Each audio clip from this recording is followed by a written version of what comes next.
Good morning and welcome to the Oasis Center for Spiritual Living, where we come together as one, providing spiritual tools for daily living. For those of you who don't know me, I'm Reverend Tucker. I am the senior minister here at the Oasis, and I have this wonderful team that God has provided me, and only one team member is here today. I'm hoping that Oz is okay. He did test positive for COVID last week, so we're just going to hold the high watch for him because I haven't heard from him this morning. So let me start off with my faithful assistant, Faith. Faith has been my assistant since the day she was born, basically. Her dad brought her to church when she was about 3 weeks old, and he would work the soundboard with one hand and hold her in the other. And so then she, when she was ready to crawl, he turned her loose and she crawled right up onto the stage and stayed up there with me. I had a portable mic in those days, so I just stepped over her. But she acted like she belonged up there, so I left her there. And we would put her on the podium when we do announcements, and I think people paid more attention with her up there. And then as she got older, she started handing out the affirmation cards as an usher at the end, like we used to do. And pretty much she grew up like 6 blocks away from my house. Her dad was a tow truck driver who would go on out-of-town tows, and he would send her and her sister over to my house to hang out with me for the day. And we always had projects. I always liked doing projects, so we had projects. And so I got a chance to see how she worked. So when she was 14 and a half and said, I want a real job, I was like, yeah, I'm hiring right now. So I hired her for my ozone business, and she's been the best assistant at the ozone business I've ever had. I've had like, let's see, 1, 2, 3 of you. And then when we went live for the pandemic, I said, do you want to be my ministerial assistant? And she said, yes. And so here we are. And so she is the woman behind the scenes, just like in the Wizard of Oz. You pull back the curtain, instead of some old man, you find Faith. And she answers as me when you say hi, hello, good morning, which is how we prefer that you do it, because in a facility, I can look out and see the shining faces beaming back at me. But here I get a number. I don't even get names. So I like to know who my audience is. So Faith will answer it as me. She knows me better than I know myself. And I always go back and check later to see if there's something else that I can answer. But only twice in 4 years have I had to add something. So it works perfectly for her to do that. And she is our soloist. So she is singing today.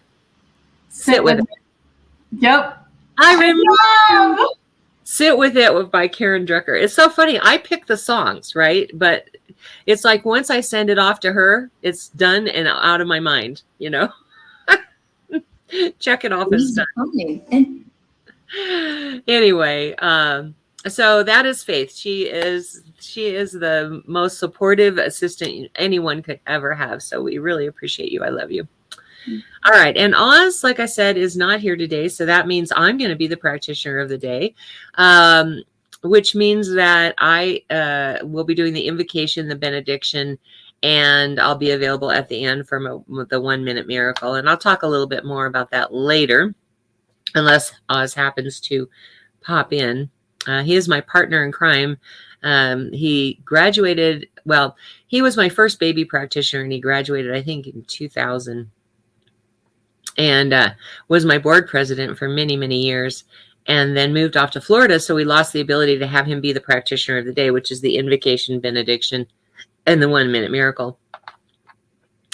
But because of the pandemic, we went live, and I asked him if he'd be willing to serve, and he said yes. So he's such a good guy. I miss him when he's not here. All right. So that is the team. Then I have an adjunct music team with 2 ladies that are providing music so that we can have an actual Sunday service here. Otherwise, you'd be listening to me talking for an hour. Nobody wants that. And so we get music from Reverend Fairy Lane Silver, who asked us to use her music when she found out we were going live, and Karen Drucker, who gifted us with her entire collection of songs, which was about 20 CDs worth. And we got karaoke files and songbooks and everything else so that our singer would be able to do that. And then we also, and neither one of them appear on camera ever, but we use their music. And then Tina, Albertina Giuffre, is here for what she calls the crying season. We do Mother's Day, Father's Day, Memorial Day, and she's here for that and Christmas. So that is our adjunct music team as well. All right, let's see. There is a watch party button. If you would like to invite your friends to see the service, what kind of service they can experience if they come here on Sunday mornings, you click on that watch party button, invite all your friends, and then you can chat amongst yourselves, answering questions they might have. So click on that watch party button and invite all your friends. I'd like to invite you now to close your eyes if that feels comfortable. Allow the service to uplift and inspire you as we move into our centering song.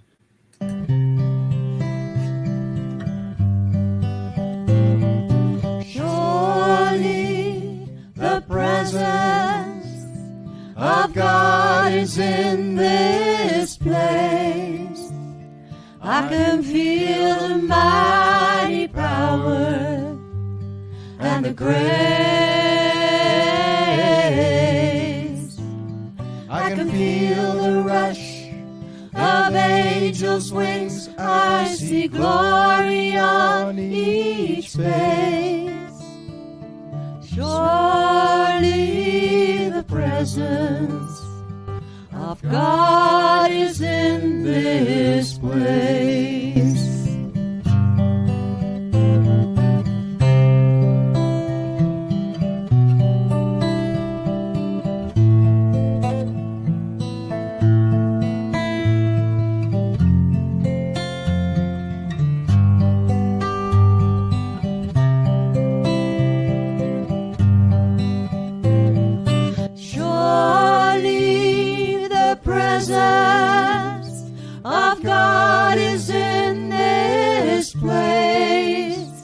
I can feel the mighty power and the grace. I can feel the rush of angels' wings. I see glory on each face. Surely the presence of God is in this place. I now turn my awareness to the infinite power, the infinite presence of God, because surely the presence of God is right here, right now. I know that we are of it, as it, and that it flows through us so perfectly that in the presence of God, we live our life and move and have our being. So I bless this service today, knowing that it uplifts and inspires every person here, whether that's in real time or later on, because that flow of God is so perfectly present in everything that we say, think, and do, that it blesses the heart and the mind of all who hear the message. So I give thanks for this, and I let it be. And so it is. Amen. All right. This next song, before I do that, I'm so used to Oz being the one, and then my flow is a little different. If you're here, please say hi, hello, good morning, however you like. When we're in a facility, I can look out and see the shining faces beaming back at me. Here I get a number, no names. It's always nice to know who my audience is, our audience, I should say. And if you're coming, later on and watching this, just say hi. Just drop a note. Let me know that you were here. We like to know that people have stopped by after the fact as well. And if you like something that is said either by me or sung by Faith or prayed by me, I guess it's all me. If you like something, use that like button. And if you love something, send us hearts. We love to get love. And if something strikes you as powerful that I say, by all means, use that wow button. It lets me know when I'm on track, because my job here is to uplift and inspire you, right? Okay. So this next song is one of Reverend Fairy Elaine Silver's that she wrote when she was in practitioner training. And it is a great reminder of how connected we all are through God.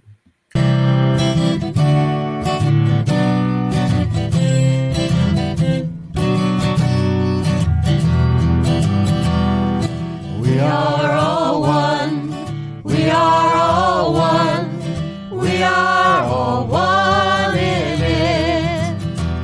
I hear it and know it, my being.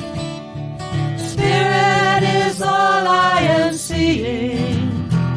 For God is all there is.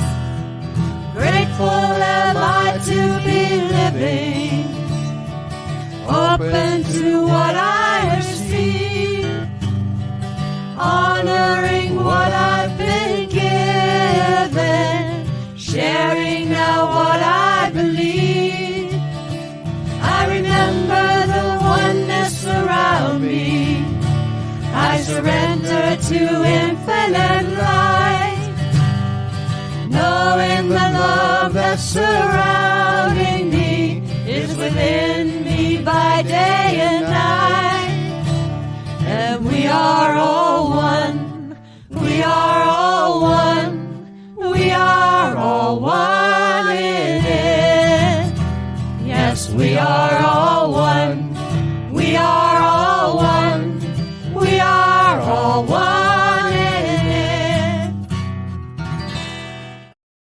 it.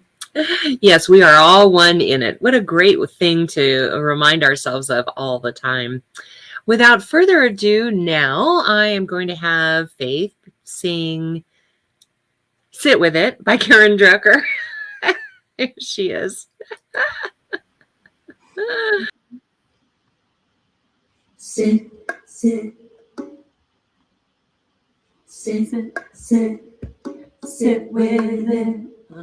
Sit, sit, sit with it.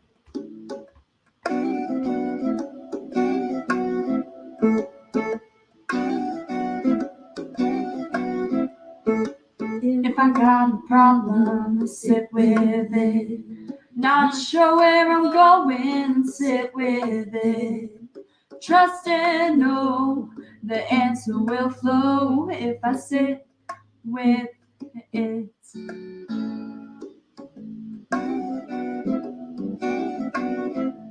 I don't run around in circles, getting myself so stressed. Things seem to work out better when I focus on how I'm blessed. Making a decision, sit with it. Trying to choose right ways, sit with it. Trust and know the answer will flow if I sit with it. Sit with it. I don't have to force the issue when I relax and quiet my mind. It all comes together in its own sweet time. I don't have to struggle, sit with it. Oh, it will be revealed, sit with it. Trust and know the answer will flow if I sit with it.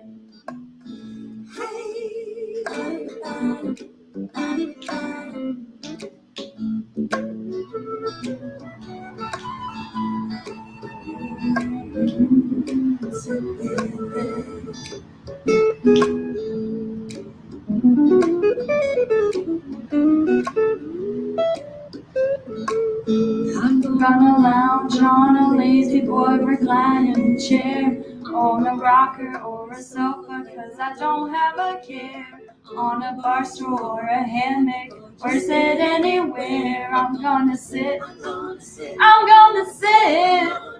Oh, I don't have to struggle. Sit with it. It will be revealed. Sit with it. Trust and know the answer will flow if I sit with it. I trust and know the answer will flow if I sit with it. I'm gonna sit with it. Sit with it.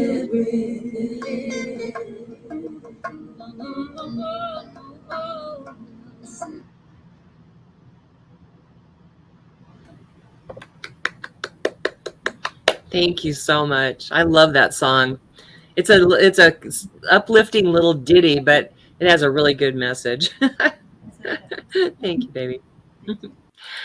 All right, so this is the 8th week of our series based on my book, 10 Weeks on the Road to Prosperity, using the metaphor of a road trip. And along the way, we have stops of interest or points of interest. And so it is stop 8 today, which is the connection stop. And we've been learning a spiritual principle every single week. So this week, we're going to talk about what it means to be in a state of receptivity. And our spiritual tool is going to be meditation. Now, last week was all about getting rid of those things that keep us from being receptive and preparing our minds to be ready to receive. So this week, we're going to actually get into that state of receptivity using that tool of meditation. So let's talk about the purpose of meditation first. Different religions and different philosophies have different stated purposes for meditation. For instance, in Buddhism, meditation is a way of taking control of the mind so that it becomes peaceful and focused. The meditator becomes more aware of the purpose of meditation to stop the mind rushing about in an aimless or even a purposeful stream of thought. For instance, the Buddhist meditation is all about getting the body under control to clear the mind. I used to go to this massage therapist for like 29 years who was actually a Hindu, but her boyfriend was a Buddhist and he lived with her for a short time. And he said, well, I'm about to go on a 6-month retreat. And I said, oh, that's cool. And so I started talking to him about it. And he was telling me, you get up at 4 a.m.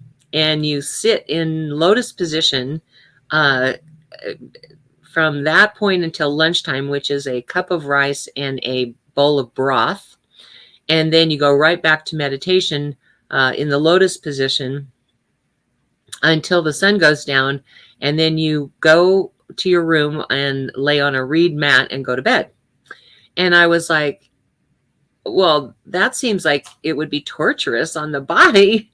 And he said, it is. And I said, well, what's the purpose of that? And he said, well, we have to overcome the body in order for the mind to be able to come to awareness. And I'm like, okay, isn't that a little like what the Catholics used to do with flogging themselves? And he said, yeah, it's a little bit like that, because the body, we're so used to addressing the body's needs that we can't focus on the mental aspect, or the spiritual aspect is what I think of it as. And so the whole purpose is to put the body through these rigors that make it very uncomfortable so that you basically get control over your body, which is kind of different than what we teach in religious science about, addressing the body's needs so you can get it out of the way so that you can then meditate freely and not have the body be an issue. But either way, we kept discussing it. And, I finally came to an understanding of what the purpose of that meditation was. Because I was like, well, be aware of what? And he says, you up your consciousness. And I'm like, okay, I'm up leveling my consciousness for why? And it basically came down to the same thing that we teach. And that is, you want to get the monkey mind out of the way so that you can focus on something In our case, it's the relationship with the God within, but in their case, it's contacting the one mind. It's kind of the same thing. And anyway, so I tried when I lived in California. I tried to learn Buddhist meditation. I went into the temple, and as they were teaching, it was like there were so many rules. You had to sit a certain way, and you had to put your fingers in mudras, and you had to sit up straight, which is really good for you, actually. Keeps the blood flowing, the way you're supposed to. And I have a tendency to hunch even when I'm meditating. But there were so many rules about what you had to do. And you had to sit in long periods of meditation to get the body out of the way. And I didn't relate to it. I more power to those who get something from it. It wasn't what called to me. So I ended up not doing Buddhist meditation. But I understand it. I understand the purpose of it. And in the Jewish tradition, the purpose of meditation is to meditate on God, the idea of God, the idea of heaven on earth, the idea of what God's promise is. In the Christian faith, you take a Bible quote and you focus on that Bible quote and you really embody what it means to you. In religious science, our purpose for our meditation is to establish and cultivate a relationship with the God within us. If we're made of God, then God can't be away from us, right? And so the idea is to cultivate that relationship so that you can then jump to center when you need to. On 9/11, we had a group of people in the church that met. And we just joined a circle, held hands, and jumped to center because everybody that was in that circle had been doing meditation every day. So it's really easy to do that. I don't know if you've ever tried in the midst of a crisis to be able to jump to center, but it's not that easy if you're not in practice. So we teach our students from the time that they start training until the end when they finish and become practitioners to meditate every day. And the reason for that is in the middle of a crisis, you can then jump to center and get yourself out of what's going on around you into that relationship with God, God within.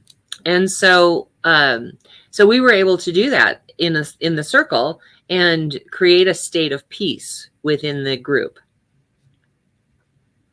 And I think that with everything that's going on in the world right now, that's a really handy skill to have. Because, I don't know about you, but a lot of times I turn on the TV and I've got it on for like 5 minutes, the news in particular. I've got it on for 5 minutes and I'm like, oh, I can't take any more of this and I have to turn the channel.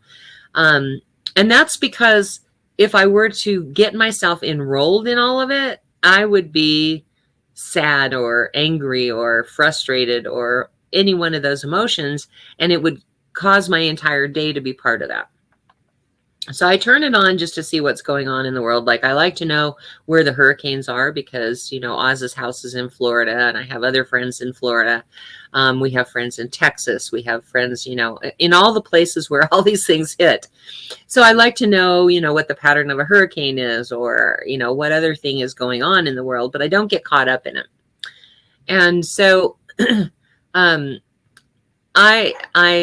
heard every excuse in the book. When I teach people to do meditation, I don't have time. I can't get my mind off of things. I can't focus, all of those I've heard.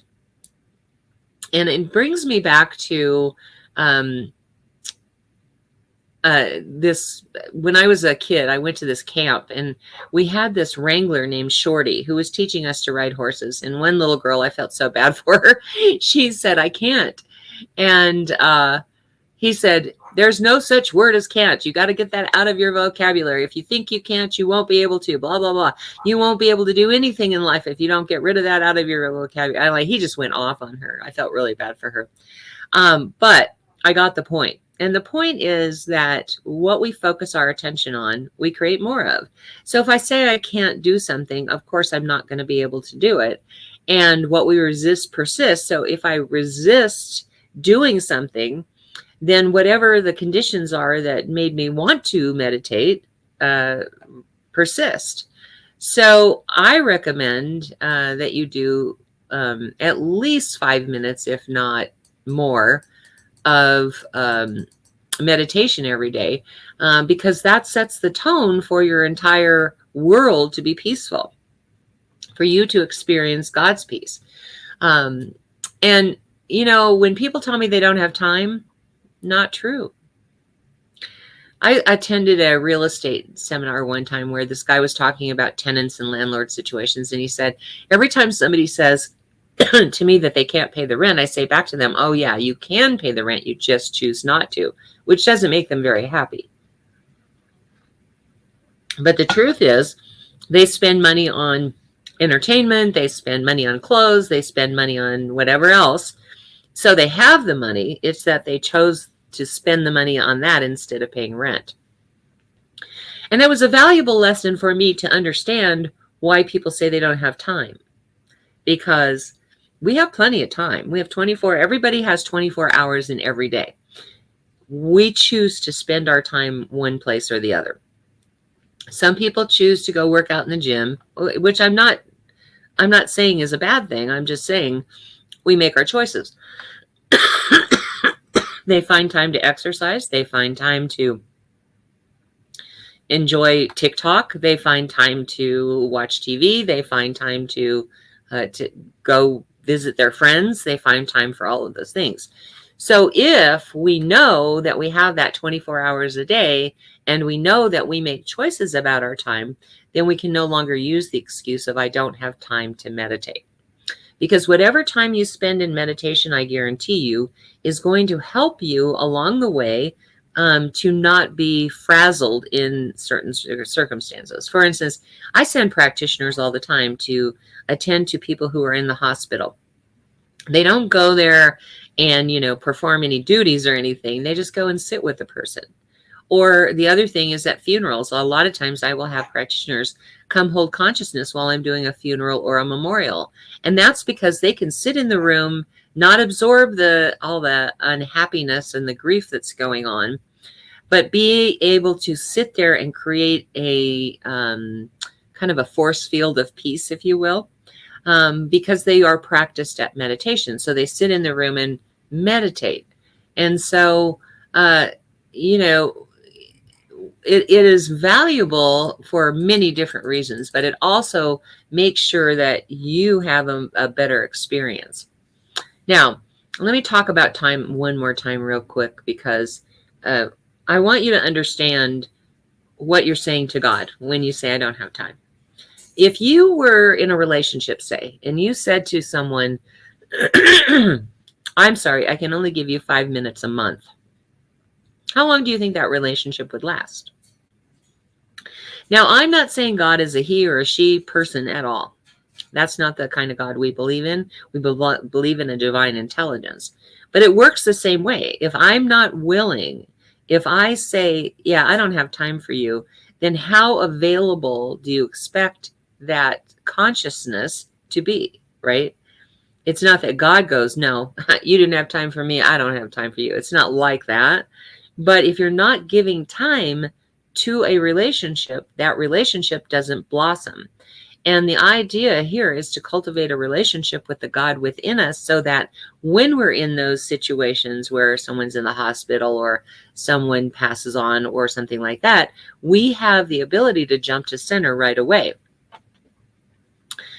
Because those things happen in life. I mean, you know, I've had an awful lot of deaths in the last year, 2 years, probably more likely. I'm up to like, I think 8 or 9 at this point in the last 2 years. And because I'm at that age, you know, when you're in your late 60s, you know, friends and family leave. And excuse me, the only thing that gets me through that is that I do meditate. Excuse me, I'm sorry. My allergies are really bad this morning.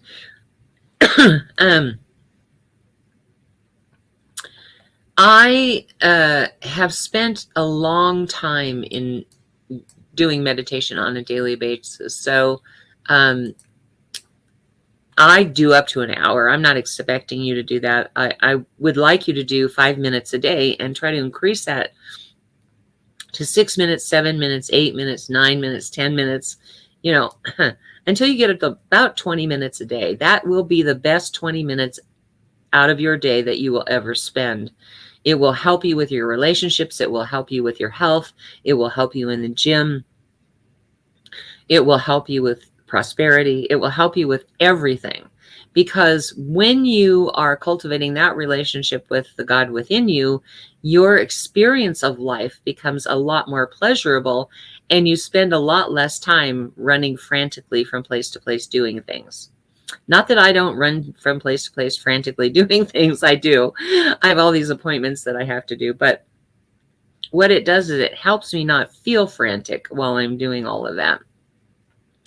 You know, I started doing, we always make meditation such a big thing. In a lot of religions, you know, meditation is this huge thing, you know, like the Buddhist having to sit in a certain posture and hold your hands a certain way and all of that. It's really not that big of a deal. I didn't know I was meditating when I first started meditating. I used to, when I lived in California, I would make a weekly trip to Laguna Beach because it was such a great beach. I just loved it there. It was a small beach and it was very quiet there. These days it's not so quiet. I've been back to visit and it's overrun like all the other beaches. But at that point, it was a very quiet beach. And I would go to Rocky Mountain Chocolate Factory and pick up a dozen chocolate-covered strawberries, and I'd wait until the tide came in before I started eating my strawberries, because that's when the negative ions are really powerful, is when the tide goes in and when the tide goes out. And so I would sit there and I would eat my chocolate-covered strawberries with all the negative ions just flowing through me. And I didn't realize at the time that I was actually meditating. Nowadays, I understand what happened, and it works just great for that kind of experience. So, but you know, meditation doesn't have to be that crazy, you know, that specific. Ram Dass, for instance, was meditating in the temple one time, and he said, you know, I need to prove to myself that this actually does something. So he said, you know, it's easy to sit here and meditate in the temple.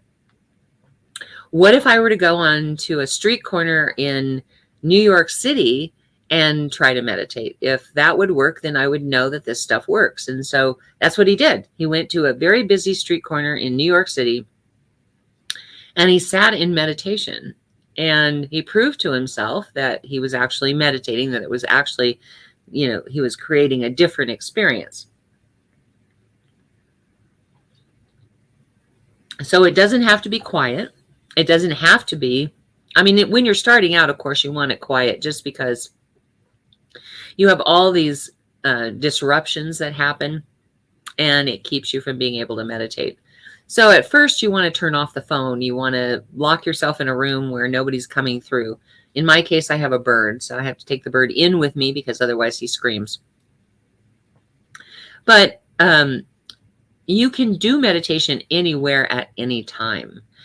For instance, in the grocery store, when you're in line and there's 20 people in front of you and somebody is having price checks and it's taking forever for you to get there, the best time to meditate is just to stand there, close your eyes, and count, start working with your breath. Notice your breath, because that's when you need it most, right?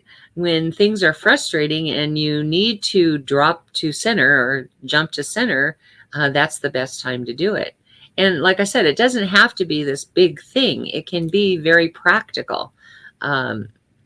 I remember many times when the only time I say don't meditate is like when you're driving a car, because you can't really close your eyes. But I remember many times where I would be waiting for something, and the best way to spend that time was to meditate. And you can do it however you want. Like I teach, the very first thing is breath. When you focus on your breath, so you take a breath in for 4 counts, hold it for 4 counts, and release through your mouth for 4 counts. and then you hold, you don't breathe again for 4 counts. That's called box breathing. And what that does is you count your breaths, and that takes your mind off of the monkey mind. It doesn't let the monkey mind interrupt you.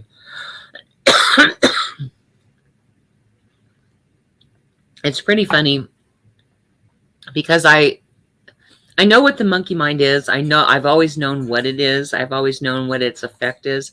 But Faith and I had this great example. We went to Costa Rica, and the place we were staying at had these howler monkeys that were just like, our patio was here, and like 5-6 feet away were the trees where the howler monkeys were.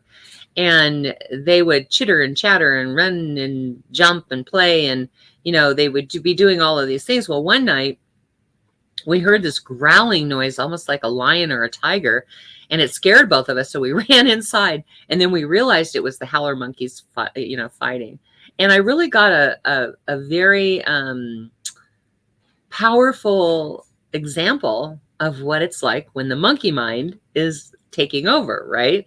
I went back out, of course, being a smoker, I sat out on the patio all the time. So I went back out, but I think it's important for us to note that that's what happens, is the monkey mind gets in there and starts talking to you about what you didn't get done, or what you need to do later, or, oh, my body is bothering me, or, any one of those things. And so when you're focused on the breath, you can then dispel that monkey mind, so to speak, because you're focusing on one thing and you just don't let anything else come in. If you need to, take a pad of paper and set it beside you and write down anything that comes up, just so it's dealt with, and you can go back to the focus of the breath. The other one that my sister used to dearly love was the candle meditation. It's a beginning yoga meditation, actually, but you sit on the floor cross-legged, you have a candle that's lit in front of you, and you stare at the candle. Try not to blink as much as you can possibly avoid it. Stare at the candle for 1 minute. And then you take your hands and you put them over your eye sockets, and you press just enough. You don't want to hurt yourself, but you press just enough so that you get this image of the flame right here, right in the center of your forehead. And the flame's going to want to dance around and jump and, do all kinds of stuff. And your task is to try and hold that flame in place right here. And you do that until you either lose the flame, or the flame starts jumping around so much that you can't get it to settle back down. Then you're done with your meditation. So I always suggest with my new students that you do a minute staring at it, and then try to do at least a minute of holding that in place. But of course, if you can do 5 minutes, that's even better. But you increase the time every time you do that experience or that exercise, because your mind is now being trained to focus on something. And as far as Christian meditation goes, if Bible speaks to you, by all means use a Bible quote. I like to use affirmations too, because the idea is to focus on whatever that quote or affirmation is until you have a feeling or an experience or a knowingness or a vision or hearing something that tells you what that means to you. And that makes your affirmations even more powerful, in my opinion. But if you're doing that type of meditation, the idea is just to focus on that one thing and exclude everything else. When I was in the school of ministry, we had this one instructor who told us, okay, focus on an object. And so we'd have an object in front of us. And he'd say, whatever happens, whatever you hear, whatever happens in the room, you stay focused on that object. And so we closed our eyes, we had our focus on the object, and he would run around and do things like, there was a bathroom in one of the classrooms, and he would go in and turn on the water. And you'd, of course, hear it, and your usual response to water suddenly turning on is, huh? But we had to fight to focus. Or he would come behind us and stamp on the floor behind us. Anything he could do to distract us. He was playing monkey mind for us. And our object was to, or the purpose of all of that was was to focus on that object to the exclusion of all the noises and all of the things that were happening in the room. And it was really good because it did teach us to focus. And when we focus our mind on a singular thing, then none of the things of the world are able to reach us, right? So that's the purpose of those kind of meditations. And like I said, the affirmation one is great because if you can focus on the affirmation, then you're developing an experience of the affirmation instead of just saying it. And then you, of course, are going to continue to say it anyway, but at least you get kind of an experience of it. And so whatever your meditative preference is, I want you to do that. Some people like to do movement in their meditation, which is a perfect one for those of you who like to go to the gym and work out, because you can meditate on the experience of working out. You see what I'm saying? Like, get in that state of peace. I know a lot of people like to be like almost angry when they work out to get more out of their workouts. So if that's you, this probably isn't going to work for you. But we did a walking meditation one time in one of my classes. One of my instructors had us do that. And it was really interesting to watch ourselves put our foot down. You put your heel down first, then you put your toes down, then you pick up the other foot. And you're doing all of this very consciously. As you set that foot down, you focus on your heel, and then you put your toes down. And you focus on your feet the entire time. Like, focus on the movement of each of your steps. I did another meditation with someone, Hansa actually, where she did an eating meditation. And the whole purpose of that was to really experience the food instead of, because we don't stay present in the moment. We tend to just eat and run. And so the idea was you would take a spoonful of something, and then she would lead you through this meditation of where did it come from? What were the hands that handled it? And you were in a state of gratitude for all of these things that took it to get to your plate, including the person who cooked the meal. But you couldn't swallow it until you had that experience of it. And then you'd swallow that spoon of food, and then you would take a taste of something else. And she would run through that whole experience like that before you could actually eat. But it was great. It was a beautiful experience of what you were actually consuming, because it had it was grown somewhere, because Hindus only eat, well, I shouldn't say all Hindus, but in her practice it was only vegetarian, because that's the way her guru taught her to eat. And so everything was grown, and so we would celebrate the seed being planted, we would celebrate the growth of the plant, we would celebrate the harvest of the plant, we would celebrate, if it was wheat, that it went to a mill where they ground it into whatever, flour usually, and then it would go to a manufacturer who would use it in cereal or bread or whatever, and then it would go to the grocery store, and then at the grocery store you would pick it up, and then whoever was preparing the food would take the time lovingly to prepare the food so that it would be on the table so that you could consume it. Another one is while you're brushing your teeth, be very conscious of brushing your teeth. Notice each tooth as you brush it. Staying conscious in all of those things is a lot like cultivating that relationship with God within. I think that those are great meditations, but my preference is for people to sit and actually cultivate that relationship. In other words, you say to yourself, what does it mean for God to be within me? I now contact the God within me. I bring the God within me forward. However you want to do it in your mind. You're not saying this out loud. You're doing it in your mind. You are cultivating that time that you're spending building a relationship with God. And then when you find yourself in a crisis, then you can actually drop into that state of being, that peaceful state of being and calm. I remember Lynn went, one time he was being catheterized, and it was an 8-hour process. And I dropped him off, and at first I felt the fear starting to rise up. And then I thought, no, I'm just going to concentrate on my relationship with God. I'm not going to spend time worrying about him. And as soon as I did that, there was a peace and calm that washed over me, and I was able to make it through those 8 hours without any worry or any anxiety. And so I ask you now, are you willing to give it the time, to choose the time to spend in meditation this week? Because I want you to do at least 5 minutes a day. And you're going to give yourself $100 every time you meditate.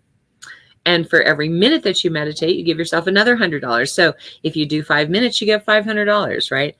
For those of you who don't know what I'm talking about, it's the spiritual bank account. And we've been doing spiritual practices all week and giving it to ourselves in the spiritual bank account. And today we're going to do 8% of our tithe. And so you're going to give yourself $100 for being here today and $800 for doing your tithing today. And so it all adds up, and the mind doesn't know the difference between fact and fiction. And so we are accumulating a lot of money and being able to spend it on what it is that we are doing or what we want. And so I invite you to go back to YouTube and watch the entire series so that you understand what the process is. Okay. All right. If you're willing to do that with me this week, make sure you make an entry in your spiritual bank account. Every time you make an entry, you give yourself another $100. So maintain that thing. But meditate this week. Make sure that you set aside at least 5 minutes a day to meditate. You can do it at night. It's a great way to fall asleep. Meditating. If you can't get yourself to do any of the other meditations, the very best thing that you can do is a form of the box breathing. You can breathe in through the nose for 10 counts and then hold it for 4 counts and then breathe out through your mouth for 10 counts and then hold at the bottom for 4 counts. I guarantee you that'll put you to sleep, but it's a form of meditating on your breath. So all right, let's have a prayer.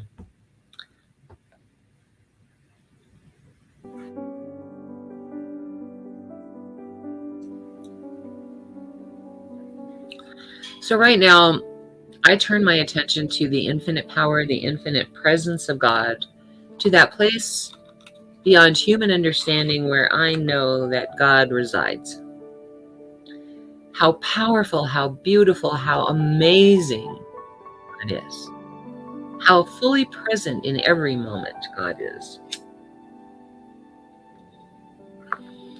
And that is where I find myself, in the midst of God, my very essence, my very life, my very being. It is who and what I am, and every thought, every action, every deed is guided and led by that ancient wisdom of the ages that flows through all. I know that truth to be so for the team that God has provided us. For Faith and for Oz. For Tina, for Karen. For Elaine. For that same ancient wisdom of the ages that flows through all, flows through them as well. And so we as a team are guided and led to do that which needs to be done by us so that we can uplift and inspire everyone. So in this moment, I know that every person who is here has that same energy flowing through them. That it is the essence of God flowing through, the ancient wisdom of the ages flowing through, the love of God flowing through. Because that is who and what we are, all of us together. Mitakuyeos and all my brethren, we are all related. So I bless this coming week right now with not only experiences of meditation, but of the beauty and power and the peacefulness that comes along with that meditation. That as we do our spiritual practice this week, we become more and more aware of the cultivation of that experience of God, that relationship with that God within us.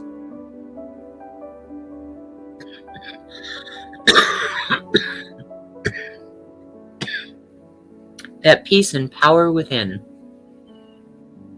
not only flows in, but it flows out as well. For that is God acting as us, through us. So I bless this week with those kinds of experiences. Beautiful, amazing experiences of what it's like to have that relationship with God within. So I know that that same truth is so for every name that is in the ministry or prayer this week. Because I know whatever experience someone is having, whatever challenge they're experiencing, God is the answer. And that relationship with God so powerfully changes it all.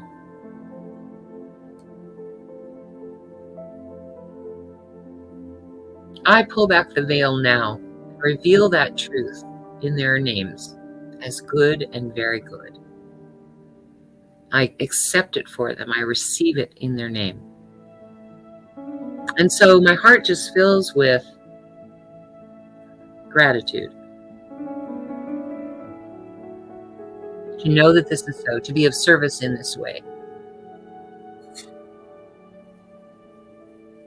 And so I just let it be. And so it is. Amen.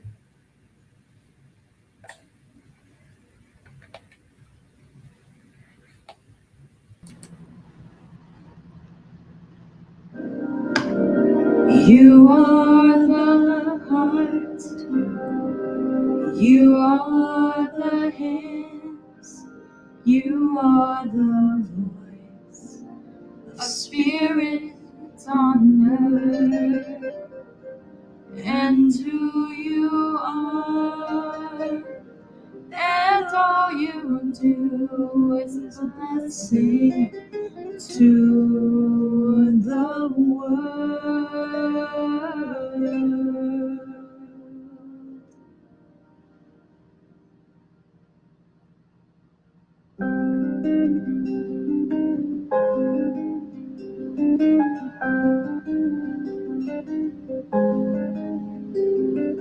You are the heart, you are the hands, you are the voice of spirit on earth, and who you are, and all you do is a blessing to the world.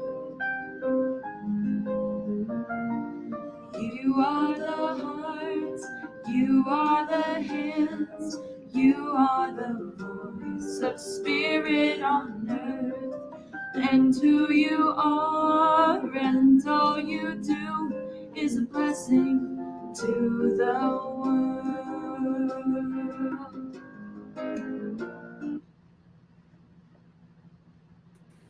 Thank you, Faith. So right now is our opportunity to receive your gifts, tithes, and offerings, and your opportunity to express gratitude for that which you have received in the physical realm, or perhaps what you have created in the mind of God, but may not have already seen in the physical realm. In a moment, I'm going to ask you to go with me to www.oasiscsl.org. And about 2/3 down the page, I'm going to ask you to do this offering affirmation with me. And underneath that is the contribute now button. So just let me briefly say something about contributions. When we're in a facility, there's rent and utilities and all of those kinds of things. And so we don't have that. What we do have is marketing expenses because our vision is a healed world. And I mean globally. And our mission is to heal the world one person at a time. So in order to reach the global world, we have to do marketing. And unfortunately, that does cost money. Blah.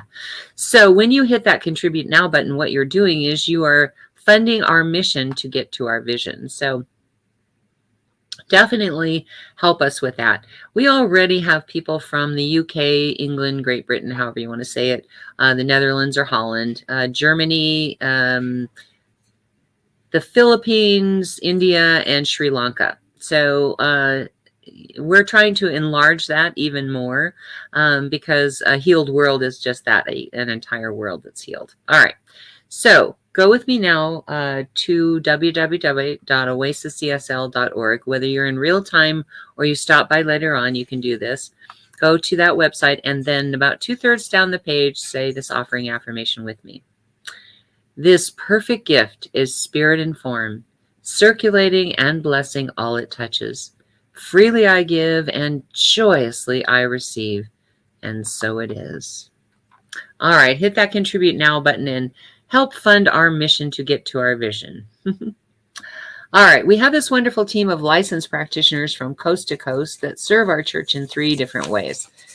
One is by praying on those requests every day for a week. So if you would like prayer for something, put it in the comments section, and our practitioners will work every day for a week on that. It's a loving service that they provide for free. If you don't want it to be public, you can always DM Faith, and she will make sure that the God Squad, which is what our name for our licensed practitioners, she will make sure the God Squad gets those requests. I use God Squad because I love the imagery of them walking in and taking charge, right? They're a squad. Anyway, so take advantage of that loving service they provide, as well as they are available by appointment for a fee for spiritual guidance. So you contact, right now that's really only Oz. I haven't heard back from Annie. Annie Glasgow is a wonderful practitioner. You can probably find her on Facebook, and she is one of ours, although she holds her license in North Hollywood, California. But she does serve our God Squad team. So you can reach out to one of the other of them, and they'll let you know how to pay for it. Facebook is the best way to reach them, by the way. Anyway, and we don't get involved with, they have their own business. So however they choose to exchange money is none of our business. But some of them use Venmo, some use Cash App, some use Wise, some PayPal, some Zelle. And they'll let you know how to pay for it. And once it's paid for, they will reach out to you by video chat for your at your appointed time for spiritual guidance. So definitely take advantage of that. And then the third way that they serve is practitioner of the day, which I'm filling in for Oz today. Apparently he's at the Renaissance Festival, so at least I don't have to worry about him. I think he mentioned it last week, but I don't think it really sunk in that he wasn't going to be here today.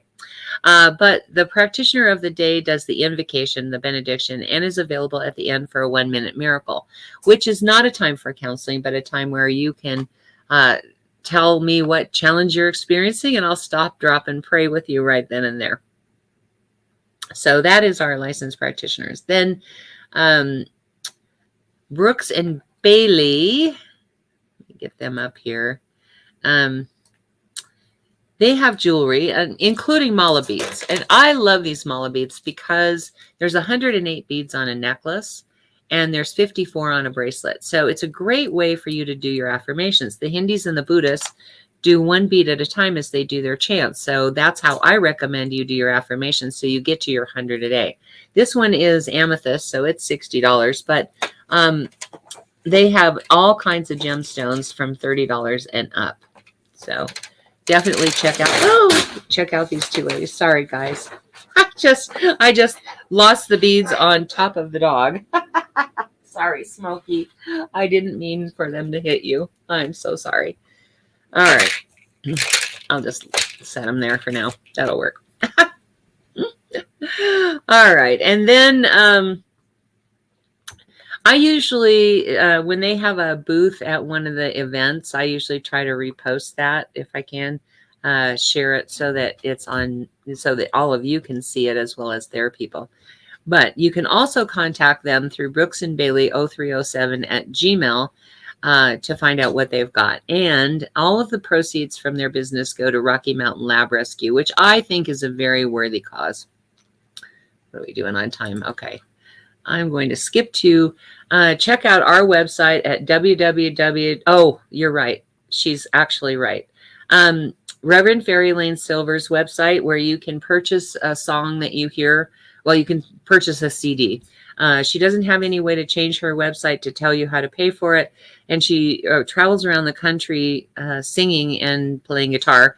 And she keeps the CDs in her car. So if you reach out to her by email, she'll tell you how to pay for it.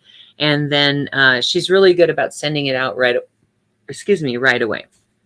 The other one is Karen Drucker. You can buy it by the song, by the CD, by the karaoke file, songbooks, all of that. And her website works so you can pay for it right then and there. We love to support those who support us. And like I said, they support us through their music. So we appreciate them. Then check out our website at oasiscsl.org. There you're going to find pictures of picnics and those kinds of events, so you can get to know who our spiritual family is. The website has not been updated. I've had yet one more thing thrown at me. I now have custody of a child for a while. And so, I'm not able to update the website, but we'll get there. In the meantime, check out YouTube and SoundCloud. YouTube has the video sermons, and SoundCloud has the audio sermons, and it's all under S. Tucker. So definitely check that out if you want. I really recommend that you go back and listen to all the sermons leading up to this one, so that you get a really good grasp of how the program works. So, all right. Whew. In this moment, I give thanks for our time together, because I do know that this was a blessing to us and a blessing to you. Because all there is that's happened today is the blessing of God bestowed upon us. And so I know that as we carry through our week, that is a blessing as well. And so I give great thanks for this blessing, and I just let it be. And so it is. Amen. So join us this next week and every week at 10:30 a.m. Mountain Time. Thank you for being here. I know there's 1,000 things you could be doing on a Sunday morning, and we're blessed to have you with us. We love you. In the meantime, until we see you next week, stay safe and know that we appreciate you. Bye.